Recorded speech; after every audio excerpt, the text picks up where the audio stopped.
ఏళ్లు గడిచిపోతూనే ఉన్నాయి. ప్రభుత్వాలు మారిపోతున్నాయి. పాలకులు మారిపోతూనే ఉన్నారు. గ్రామ స్వరాజ్యం తెస్తామంటూ నాయకులు గొప్ప గొప్ప మాటలు చెప్తూనే ఉన్నారు. కానీ కాలం గడిచిపోతూనే ఉందే తప్ప ఆచరణలో మాత్రం అనాదిగా పల్లెల దుస్థితిలో ఎలాంటి మార్పు ఉండటం లేదు. ఎక్కడ చూసినా రోడ్లు అత్యంత అధ్వానంగానే ఉంటున్నాయి. పల్లెల బాగుకు అవసరమైన నిధులు లేవు.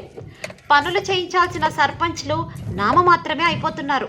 ప్రజలకు మాత్రం పాట్లు తప్పడం లేదు. ఈ దుస్థితి ఎక్కడో చూద్దామా?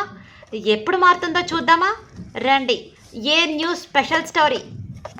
పశ్చిమ గోదావరి జిల్లా తాడేపల్లిగూడెం మండలం మాధవరం అప్పారావుపేటకు వెళ్లే రోడ్డు అధ్వానంగా ఉండటంతో వాహన చోదకులు, రైతులు, పాదచారులు పలు ఇబ్బందులకు గురవుతున్నారు.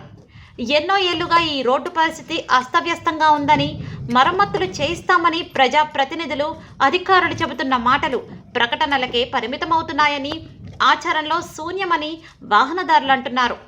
ఈ రోడ్డుపై ఉన్న పెద్ద పెద్ద గోతులు చిన్నపాటి వర్షం పడితే చెరువులను తలపిస్తూ ప్రమాదకరంగా మారుతున్నాయి. మాధవరం అప్పారావుపేట రోడ్డు అధ్వానంగా ఉండటంతో రైతులు, వాహనదారులు, పాదచారులు ఇబ్బందులకు గురవుతున్నారు. రోడ్లు వెంటనే నిర్మించాలని అనేకసార్లు ప్రజాప్రతినిధులకు చెప్పినా పట్టించుకోవడం లేదని గ్రామస్తులు వాపోతున్నారు.